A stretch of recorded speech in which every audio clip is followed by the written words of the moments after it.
ஹெர்முஸ் ஜலசந்தி பிரதேசத்திலே அமெரிக்காவை வரவேற்பதற்கு தயாராக இருக்கக்கூடிய ஈரானின் ஒட்டுமொத்த கடற்படைகளும் செங்கடல் பிரதேசத்தினூடாக நுழையும் அமெரிக்காவினுடைய ஜெரால்ட் ஃபோர்ட் போர்க்கப்பலும் களமிறங்கப் போகும் செங்கடல் ராஜாக்களும் இஸ்ரேலிய ஆக்கிரமிப்பு ராணுவத்தின் ஹெலிகாப்டரை சுட்டு வீழ்த்திய ஹிஸ்புல்லா ராணுவத்தினரும் இஸ்ரேலிய ஆக்கிரமிப்பு ராணுவத்திற்கு ஹிஸ்புல்லா வைத்திருந்த பொறியும் கொத்து கொத்தாக தட்டி தூக்கப்பட்டிருக்கக்கூடிய இஸ்ரேலிய ஆக்கிரமிப்பு சிப்பாய்களும் விசேட படைகளும் ஈரான் ஈராக் எல்லை பிரதேசத்திலே திறக்கப்பட்டிருக்கக்கூடிய கசாப்பு கடை மடுவங்கள் பற்றி எரியும் குர்திஸ்தானும் அமெரிக்க கிணறுகளும் அமெரிக்க தளவாட உற்பத்தி தளங்களும் அமெரிக்க இராணுவத்திற்கும் ஈராக் எதிர்ப்பு குழுக்களுக்கும் இடையிலே நேரடியாக நடைபெற்று வரக்கூடிய மோதல்கள் குர்திஸ்தான் பிரதேசத்தில் பற்றி எரியும் ஹோட்டல்களும் தட்டி தூக்கப்பட்டிருக்கக்கூடிய அமெரிக்க அதிகாரிகளும் தெரித்து ஓடும் அமெரிக்க தளபதிகளும் சவுதி அரேபியாவில் இருக்கக்கூடிய அமெரிக்க தளத்திலிருந்து வெளியாக இருக்கக்கூடிய மகிழ்ச்சியான செய்தி.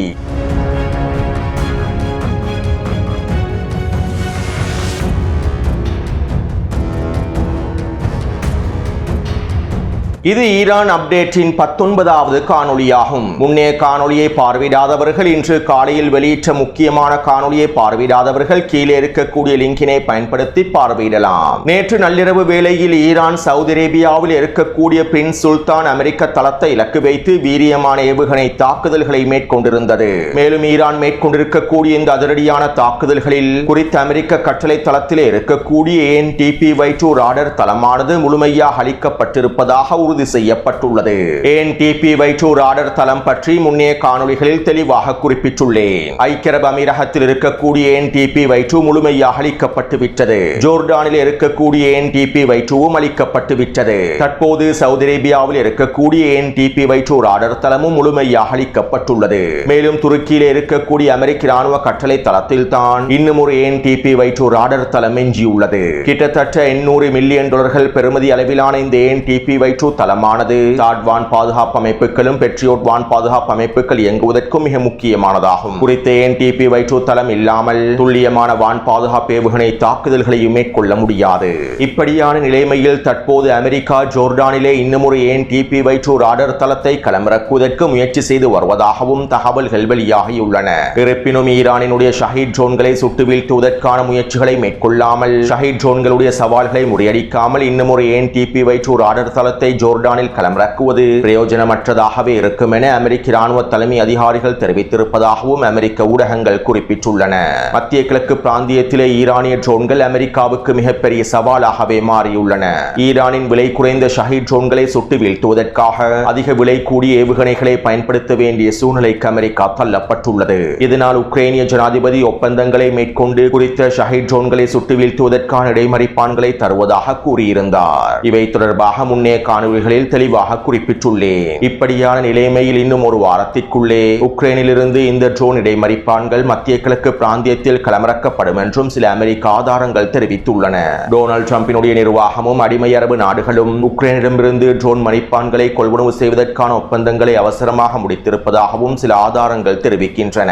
இதனால் இந்த ட்ரோன்கள் வந்து சேரும் வரையில் AN/TPY-2 ராடர் தளத்தை மத்திய கிழக்கிலே இவர்களால் களமிறக்க முடியாது. மேலும் உக்ரைனின் ட்ரோன் இடைமறிப்பான்கள் களமிறக்கப்பட்டாலும் ஈரானினுடைய ஒட்டுமொத்த ட்ரோன்களையும் அவர்களால் சுட்டு வீழ்த்த முடியாது. மேலும் ஈரான் ராடர் தளங்களை குறிவைப்பதற்கும் தாட்வான் பாதுகாப்பு அமைப்புகளுடைய வெற்றிகளை குறிவைப்பதற்கும் ஹதீத் 110 ட்ரோன்களை களமிறக்கியுள்ளது. மேலும் இந்த ட்ரோன்கள் துல்லியமான தாக்குதல்களை மேற்கொள்ளக்கூடியவை. இதனால் இதுவும் அமெரிக்காவுக்கு மிகப்பெரிய சவாலாகத்தான் மாறப்போகின்றது.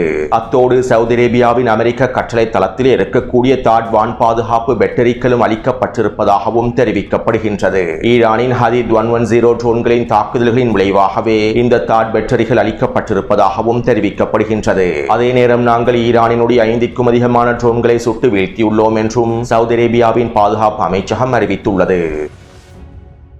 அடுத்து ஈரானும் ஈராக்கில் இருக்கக்கூடிய எதிர்ப்பு குழுக்களும் ஈராக்கின் குர்திஸ்தான் பிரதேசத்தில் இருக்கக்கூடிய அமெரிக்காவினுடைய நலன்களுக்கு எதிராக உச்சக்கட்ட தாக்குதல்களை மேற்கொண்டு வருகின்றார்கள். குர்திஸ்தான் பிரதேசம் முழுவதும் அமெரிக்காவினுடைய பல முக்கியமான எண்ணெய் கிணறுகளும் எண்ணெய் தளங்களும் உற்பத்தி நிலையங்களும் அமெரிக்க இராணுவத்தினுடைய தளவாட உற்பத்தி நிறுவனங்களும் காணப்படுகின்றன. இப்படியான நிலைமையிலேயே தற்போது குர்திஸ்தான் பிரதேசத்தில் இருக்கக்கூடிய அமெரிக்காவினுடைய எண்ணெய் கிணறுகளையும் ஒட்டுமொத்த நலன்களையும் அளிப்பதற்கான மிஷனை ஆக்டிவேட் செய்துள்ளார்கள். குறிப்பாக அமெரிக்காவினுடைய ஒரு எண்ணெய் கிணறு கூட குர்திஸ்தான் பிரதேசத்தில் இருக்கக்கூடாது என்பதில் ஈரானும் ஈராக் எதிர்ப்பு குழுக்களும் தெளிவாக இருக்கின்றார்கள். இதற்கமைவாகவே தற்போது உச்ச வீரியமான தாக்குதல்கள் மேற்கொள்ளப்பட்டு வருகின்றன. இதனாலேயே தற்போது குர்திஸ்தான் பிரதேசத்தில் உச்சக்கட்ட தாக்குதல்கள் மேற்கொள்ளப்பட்டு வருகின்றன. மேலும் இந்த தொடர்ச்சியான தாக்குதல்களினால் குர்திஸ்தான் பிரதேசம் பற்றி எரிகின்றது.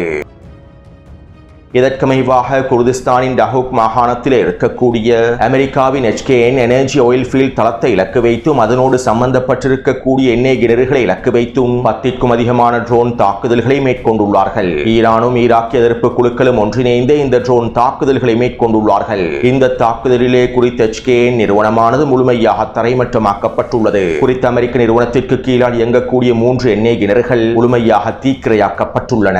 அதே போன்று ஷேகான் பிரதேசத்தில் இருக்கக்கூடிய பாத்ரே எண்ணெய் கிணறை இலக்கு வைத்தும் அதனோடு சம்பந்தப்பட்டிருக்கக்கூடிய நிறுவனங்களை இலக்கு வைத்தும் 15க்கும் அதிகமான ட்ரோன் தாக்குதல்கள் தொடர்ச்சியாக மேற்கொள்ளப்பட்டுள்ளன.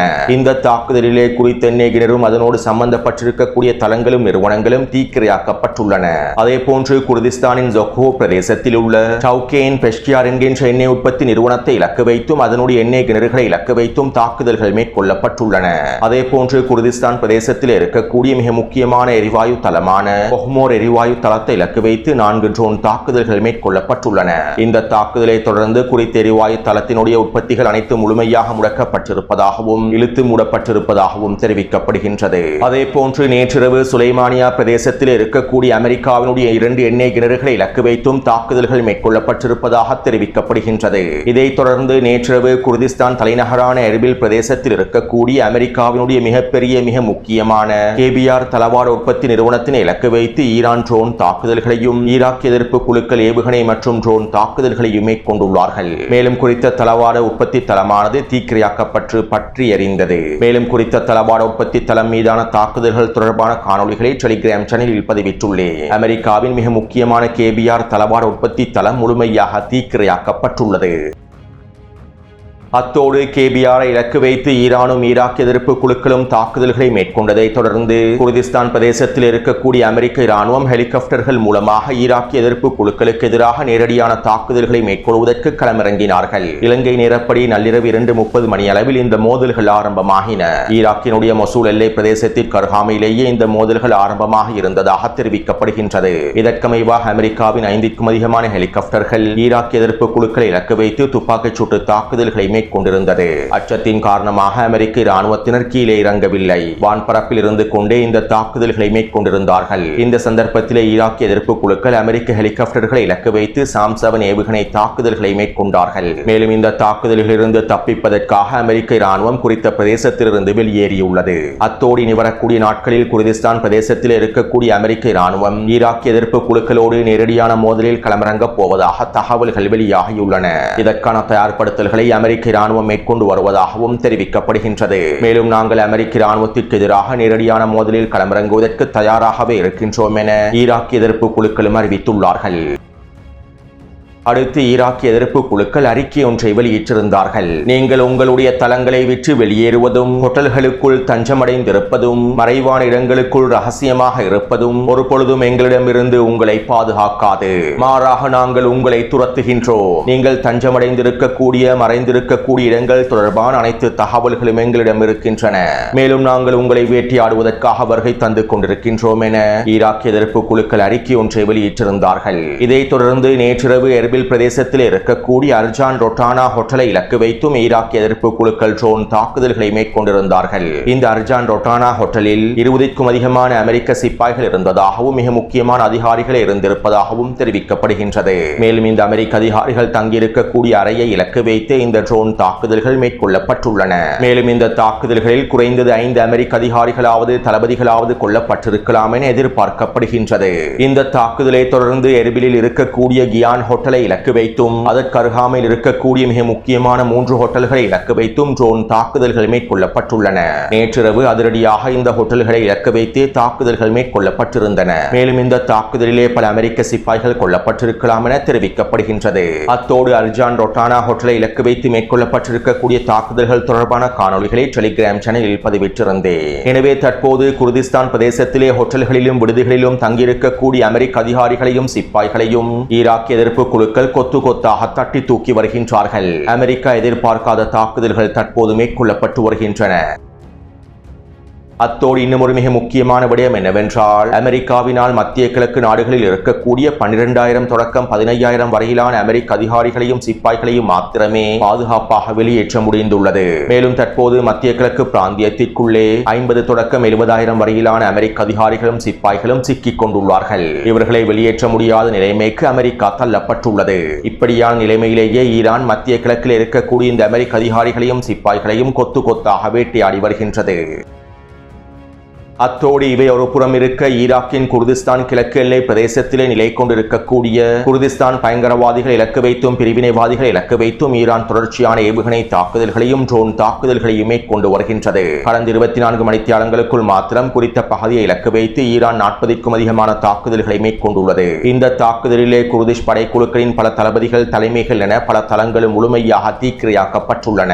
அத்தோடு ஈரானின் பாராளுமன்ற சபாநாயகர் முகமது கலிபாஃப் அவர்கள் இவ்வாறு தெரிவித்தார். நாங்கள் குர்துக்களுக்கும் ஏனைய பிரிவினைவாத குழுக்களுக்கும் எச்சரிக்கைகளை வழங்குகின்றோம். நீங்கள் எல்லை பிரதேசத்தினூடாக ஈரானுக்குள்ளே நுழைவதற்கு முயற்சி செய்ய வேண்டாம். ஈரான் எல்லை பிரதேசத்திற்குள் நுழைந்து தரைவழி தாக்குதல்களை ஆரம்பிப்பதற்கு முயற்சி செய்ய வேண்டாம். மேலும் நீங்கள் அவ்வாறு ஈரான் எல்லை பிரதேசத்தினூடாக நுழைந்தால் அது உங்களுக்கு ஸ்லோட்டர் ஹவுஸாக, கசாப்பு கடை மடுவமாகவே இருக்கும். நாங்கள் ஒரு பொழுதும் உங்களுக்கு இரக்கம் காட்டப் போவதில்லை. இரக்கம் காட்ட வேண்டிய தேவையும் எங்களுக்கு இல்லை என ஈரானிய பாராளுமன்ற சபாநாயகர் முகமது கலிபாஃப் அவர்கள் தெரிவித்துள்ளார். அதாவது ஈரான் எல்லை பிரதேசத்திற்குள் குர்துக்களும் ஏனைய பிரிவினைவாத குழுக்களும் நுழைந்தால் கசாப்பு கடை மடுவத்திற்குள்ளே ஆடு மாடுகள் அறுக்கப்படுவதை போன்று நாங்கள் இந்த பயங்கரவாதிகளையும் பிரிவினைவாதிகளையும் முழுமையாக அழித்து விடுவோம் என்று ஈரானிய பாராளுமன்ற சபாநாயகர் தெரிவித்துள்ளார். இன்னும் ஒரு விதத்தில் குறிப்பிடுவதாக இருந்தால், ஈரான் எல்லை பிரதேசத்தில் மடுவங்கள் திறக்கப்பட்டுள்ளன. பயங்கரவாதிகளுக்காகவும் பிரிவினைவாதிகளுக்காகவுமே இந்த தயார்படுத்தல்கள் மேற்கொள்ளப்பட்டுள்ளன.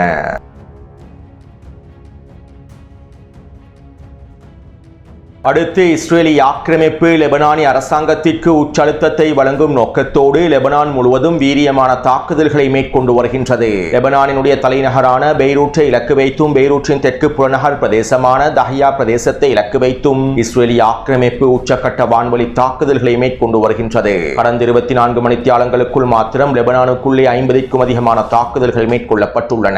இந்த தாக்குதல்களில் 15க்கும் அதிகமான குடியிருப்பு கட்டிடங்கள் தரைமட்டமாக்கப்பட்டுள்ளன. லெபனானிய அரசாங்கம் அவசரமாக ஹிஸ்புல்லாஹ் இராணுவத்திற்கு எதிரான தாக்குதல்களை மேற்கொள்ள வேண்டும். ஹிஸ்புல்லாஹ் இராணுவத்தினை லெபனானிய அரசாங்கம் முழுமையாக தடுத்து நிறுத்த வேண்டும். இல்லாவிட்டால் நாங்கள் லெபனானினுடைய தலைநகரை முழுமையாக தரைமட்டமாக்குவதற்கான தாக்குதல்களை தொடர்ச்சியாக மேற்கொள்வோம் என இஸ்ரேலிய ஆக்கிரமிப்பு தெரிவித்துள்ளது. மேலும் இதற்கமைவாகவே தற்போதும் லெபனானுக்குள் உச்சக்கட்ட தாக்குதல்கள் மேற்கொள்ளப்படுகின்றன. அத்தோடு அதிகளவான மக்கள் லெபனானின் வடக்கு பிரதேசத்தை நோக்கி நகர்ந்திருப்பதனால் இந்த தாக்குதல்களிலே உயிரிழப்புகள் குறைந்திருப்பதாகவும் தெரிவிக்கப்படுகின்றது. அடுத்து ஹிஸ்புல்லாஹ் இராணுவத்தினரும் உச்ச தாக்குதல்களை மேற்கொண்டு வருகின்றார்கள். கடந்த 24 மணித்தியாலங்களுக்குள் ஹிஸ்புல்லாஹ் இராணுவத்தினர் இஸ்ரேலிய ஆக்கிரமிப்புக்கு எதிராக 20 தாக்குதல்களை மேற்கொண்டுள்ளார்கள். இதற்கமைவாக இஸ்ரேலிய ஆக்கிரமிப்பின் வடக்கு பிரதேசத்தில் இருக்கக்கூடிய 8 இராணுவ கட்டளை தளங்களுக்கு எதிராக ட்ரோன் தாக்குதல்களையும் ஏவுகணை தாக்குதல்களையும் மேற்கொண்டுள்ளார்கள். இந்த இராணுவ கட்டளை தளத்தில் அமைக்கப்பட்டிருக்கக்கூடிய ஐண்டோம் அமைப்புகளுக்கு எதிராகவும் ராடர் தளங்களுக்கு எதிராகவும் இந்த தாக்குதல்கள் மேற்கொள்ளப்பட்டுள்ளன. அதே போன்று இஸ்ரேலிய ஆக்கிரமிப்பின் வடக்கு பிரதேசத்தில் இருக்கக்கூடிய 20க்கும் அதிகமான நகர் குடியிருப்பு பிரதேசங்களை இலக்கு வைத்து டசன் கணக்கான ஏவுகணை தாக்குதல்களை மேற்கொண்டுள்ளார்கள். குறித்த பிரதேசத்தில் இருக்கக்கூடிய நிலத்திடர்கள் அனைவரும் முழுமையாக வெளியேற்றப்பட வேண்டும் என்பதற்காகவே குடியிருப்பு பிரதேசங்களை இலக்கு வைத்து இந்த ஏவுகணை தாக்குதல்களை மேற்கொண்டுள்ளார்கள். அதே போன்று நேற்றிரவு மர்கபா பிரதேசத்திலே இஸ்ரேலிய ஆக்கிரமிப்பு ராணுவத்திற்கும் ஹிஸ்புல்லாவினுடைய ரதுவான் படைப்பிரிவுக்கும் இடையில் 4 மணித்தியாலங்களுக்கு மேலாக நேரடியான மோதல்கள் நடைபெற்றிருப்பதாக தெரிவிக்கப்படுகின்றது. இதன்போது ஹிஸ்புல்லாஹ் ராணுவத்தினர் வைத்திருந்த 2 பொறிகளில் இஸ்ரேலிய ஆக்கிரமிப்பு படைகள் சிக்கி அளிக்கப்பட்டிருப்பதாகவும் குறிப்பிடப்படுகின்றது. அதே போன்று ஹிஸ்புல்லாஹ் இராணுவத்தினர் இஸ்ரேலிய ஆக்கிரமிப்புக்கு ஒரு பொறியை வைத்துள்ளார்கள். அதாவது 1980ஆம் ஆண்டுகளில் காணாமல் போன இஸ்ரேலிய ஆக்கிரமிப்பின் விமானியான ரொன் எரடினுடைய உடல் இருக்கக்கூடிய இடம் தொடர்பான தகவல்களை கசியவிட்டுள்ளார்கள்.